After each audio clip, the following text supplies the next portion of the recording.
Hello everyone, welcome और welcome back to my channel. आज हम इस वीडियो में डिस्कस करेंगे कि हमें ऐसी कौन सी गलतियां नहीं करनी चाहिए जिनकी वजह से हमारा बैंकिंग एग्जाम क्लियर नहीं हो पाता है। जब मैं अपनी प्रिपरेशन कर रही थी, ये मिस्टेक्स मैंने खुद महसूस की और जब मैंने इनको इम्प्रूव किया तो मुझे बहुत ही बेटर रिजल्ट मिले और मेरा सिलेक्शन भी हुआ। चलिए शुरू करते हैं। तो सबसे पहली मिस्टेक जो हम करते हैं कि हम वीडियो तो बहुत देखते हैं, हम समझते हैं कि हाँ हमें कैसे पेपर को अटेम्प्ट करना है, हम कैसे अपना पेपर क्लियर कर सकते हैं, लेकिन जब उसे प्रैक्टिकली अप्लाई करने की बात आती है तो हम उसे अप्लाई नहीं करते। आप कोई भी वीडियो देख रहे हैं, किसी का भी तरीका अगर आपको पसंद आ रहा है तो जब भी आप अपना मॉक टेस्ट दें या पेपर दें तो आपको उस चीज को उस पर अप्लाई करना है, तभी आपको बेटर रिजल्ट मिलेंगे। दूसरी जो बहुत ही बड़ी मिस्टेक है, हम मॉक टेस्ट बहुत ही लेट शुरू करते हैं जब हमारा एग्जाम एकदम पास होता है। ये बहुत ही बड़ी गलती है। अगर आप ऐसा करेंगे तो एक तो आप बहुत ज्यादा प्रेशर फील करेंगे क्योंकि आपके पास टाइम अब ज्यादा बचा नहीं है और आप अपना मॉक टेस्ट एनालाइज कभी नहीं कर पाएंगे।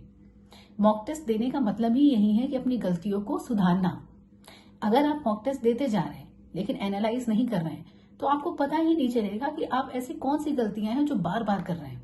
इसीलिए मॉक टेस्ट को एनालाइज करना बहुत जरूरी है। तीसरी हमारी जो मिस्टेक होती है, हम स्कोरिंग टॉपिक छोड़ देते हैं। कई बच्चे हैं जिनका इंटरेस्ट किसी और टॉपिक में है, वो उसी में लगे रहते हैं। जो हमारा स्कोरिंग टॉपिक है उस पर ध्यान ही नहीं देते हैं। देखिए, जब आप पेपर क्लियर करते हैं तो कोई आपसे ये नहीं पूछेगा कि आपके वो 1 नंबर अर्थमेटिक क्वेश्चन सॉल्व करने से आए थे या सिंप्लीफिकेशन। इसीलिए आपको स्कोरिंग टॉपिक पे सबसे ज्यादा ध्यान देना है। ऐसे क्वेश्चन जो कम समय में आपको नंबर दे रहे हैं, आपको उन पे फोकस करना है, ना कि उन पे जिन पे आपको टाइम ज्यादा देना पड़ रहा है और नंबर तो आपको उतने ही मिलने हैं। इसके बाद जो हमारी चौथी मिस्टेक होती है, करंट अफेयर। हम करंट अफेयर पे फोकस बहुत ही लास्ट में शुरू करते हैं।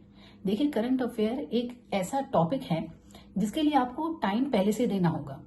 आपने अगर मेरी प्रीवियस वीडियो देखी हो तो उसमें मैंने एक्सप्लेन किया है कि हमें किस तरीके से किस टॉपिक को कितना टाइम देना है, कैसे इस सब चीजों को बांटना है ताकि एग्जाम क्लियर हो।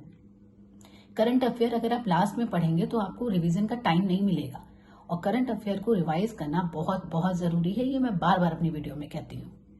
इसके बाद जो हम मिस्टेक करते हैं कि हम अपने कंफर्ट जोन में रहना ज्यादा पसंद करते हैं। जब आप पेपर देने जाते हैं, आप कोई पजल कर रहे हैं, किसी को वो पजल बहुत पसंद है, किसी को पसंद है कि वो रीजनिंग में पजल्स ही करे, लेकिन कभी कभी पेपर के टाइम पे ऐसा होता है कि वो पजल हमसे सॉल्व नहीं हो रही होती है। हम एक बार उसको अटेम्प्ट करते हैं, दूसरी बार करते हैं, तीसरी बार करते हैं और हमारा सारा टाइम उसी में चला जाता है। इसीलिए अपने कंफर्ट जोन से बाहर आना बहुत जरूरी है। पेपर के टाइम पे किस क्वेश्चन में आप फंस जाएंगे आपको खुद ही नहीं पता है। इसीलिए ये जरूरी नहीं है कि आपका पसंदीदा टॉपिक से जो पजल है वो आपको आनी ही चाहिए। कई बार ऐसा होता है कि वो नहीं आती है, तो हमें उसको छोड़ के तुरंत दूसरे क्वेश्चन की तरफ बढ़ जाना चाहिए। ये बहुत बड़ी मिस्टेक है जो आजकल मैंने देखा है लोग कर रहे हैं और मैं भी कर रही थी। मॉक टेस्ट में मैं अक्सर ये कर रही थी और मेरा सारा टाइम निकल जा रहा था। तब मैंने अपने आप को कंट्रोल किया कि नहीं, मुझे सारे क्वेश्चंस को देखना है। अगर मुझसे एक पजल नहीं हो रही है, कोई बात नहीं, मैं दूसरी पजल पे जाऊंगी, मैं दूसरे क्वेश्चन पे जाऊंगी। मुझे पेपर निकालना है, पजल सॉल्व करना मेरा मोटिव नहीं है। मोटिव मेरा क्या है, मुझे पेपर हर हाल में निकालना है। ठीक। लास्ट मिस्टेक जो हम करते हैं, कंसिस्टेंट नहीं रहते हैं। हम 3 दिन पढ़ाई करते हैं, 4 दिन का ब्रेक ले लेते हैं। कोई फेस्टिवल पड़ गया, हमने ब्रेक ले लिया, किसी की शादी है, हमने ब्रेक ले लिया। मैं ये नहीं कह रही कि आप अपने फैमिली फंक्शंस एंजॉय ना करें या फेस्टिवल्स एंजॉय ना करें, पर उसको एंजॉय करने के लिए आप पहले ही अपनी प्रिपरेशन इतनी करके रखें कि उस फेस्टिवल से या उस फंक्शन से आपकी पढ़ाई पे कोई भी फर्क ना पड़े। देखिए, अगर आप कंसिस्टेंट रहेंगे, अगर आप इन सब मिस्टेक्स को इम्प्रूव करेंगे तो यकीनन आपका पेपर निकलेगा, क्योंकि मेरा भी निकला है। इसीलिए मैं इसको दावे के साथ कह सकती हूँ कि अगर आप अपनी गलतियों को दूर करेंगे तो आपका पेपर निकलेगा। एक बात मैं जो लास्ट में आपसे कहना चाहूंगी कि मोटिवेशन हर दिन नहीं आएगा, लेकिन डिसिप्लिन का हर दिन होना बहुत जरूरी है।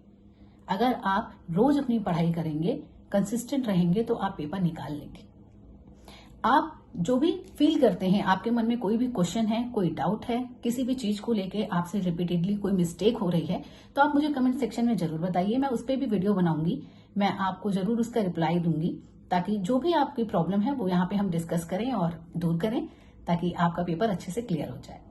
Thank you so much guys. Please मेरे चैनल को सब्सक्राइब करिए, वीडियो को लाइक करिए, शेयर करिए और बेल आइकन को प्रेस करना ना भूलिए ताकि मेरी वीडियोस आपको टाइम से मिल सके। Thank you.